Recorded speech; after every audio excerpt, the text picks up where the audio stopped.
Cormoran is a giant associated with St. Michael's Mount in the folklore of Cornwall. Local tradition credits him with creating the island, in some versions with the aid of his wife Cormelian, and using it as a base to raid cattle from the mainland communities. Cormoran appears in the English fairy tale Jack the Giant Killer as the first giant slain by the hero Jack, and in tales of Tom the Tinkeard as a giant too old to present a serious threat. Origin: one of many giants featured in Cornish folklore, the character derives from a local traditions about St.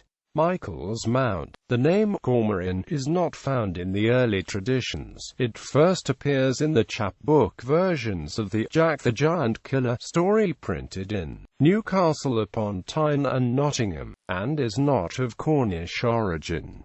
The name may be related to Corinius, the legendary namesake of Cornwall.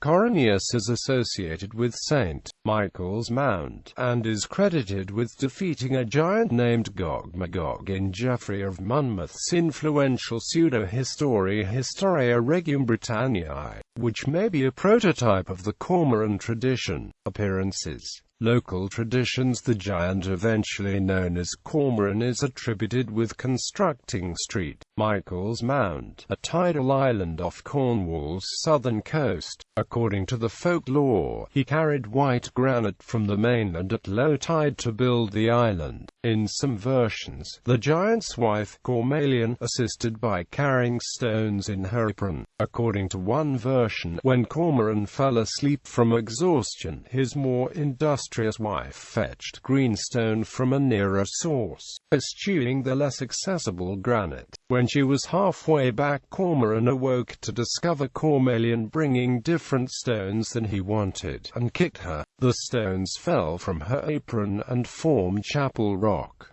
From his post at St. Michael's Mount, Cormoran raided the countryside for cattle. He was distinguished by having 6 digits on each hand and foot. Folklorist Mary Williams reported being told that the skeleton of a man over 7 feet tall had been found during an excavation at the mount. Cormoran is often associated with the giant of Tren Crom in local folklore. The two are said to have thrown boulders back and forth as recreation. This is given as the explanation for the many loose boulders found throughout the area. In one version, the Tren Crom giant threw an enormous hammer over for Cormelian, but accidentally hit and killed Cormelian. They buried her at Chapel Rock.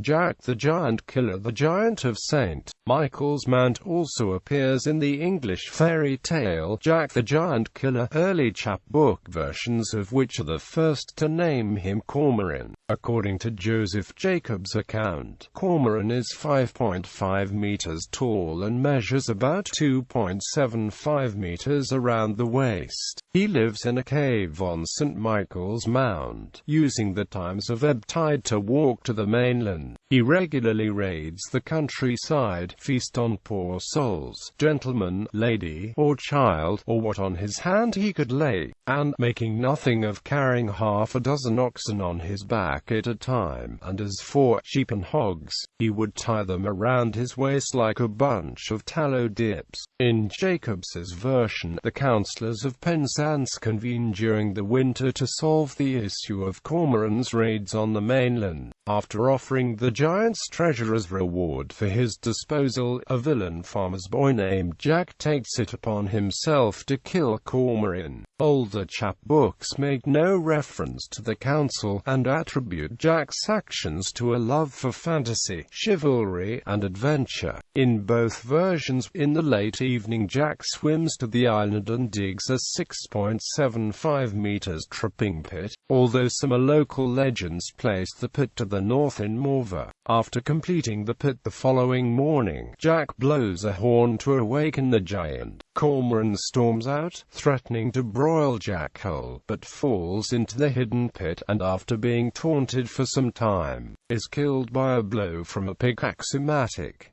After filling in the hole, Jack retrieves the giant's treasure. According to the Morva tradition, a rock is placed over the grave. Today this rock is called Giant's Grave. Local law holds that the giant's ghost can sometimes be heard beneath it. For his service to Penworth, Jack is officially titled Jack the Giant Killer and awarded a belt on which was written, Tom the Tinkeard. The Giant of St. Michael's Mount also appears in the Drolls about Tom the Tinkeard, a local Cornish variant of Tom Hickathrift. William Bottrell recorded a tale of the giant's last raid. Here, the giant is not killed, but lives to grow old and frail. Becoming hungry, he makes one last incursion to steal a bullock from an enchanter on the mainland. However, the enchanter strikes him immobile as the sea rises around him. He must spend the evening in the cold sea with the bull hanging from around his neck. He subsequently retreats to the mount hungry and defeated. Later, Tom visits the giant and takes pity on him, and arranges for his Aunt Nancy of Galville to sell him her store of eggs and butter. This both feeds the giant and makes Nancy's family rich.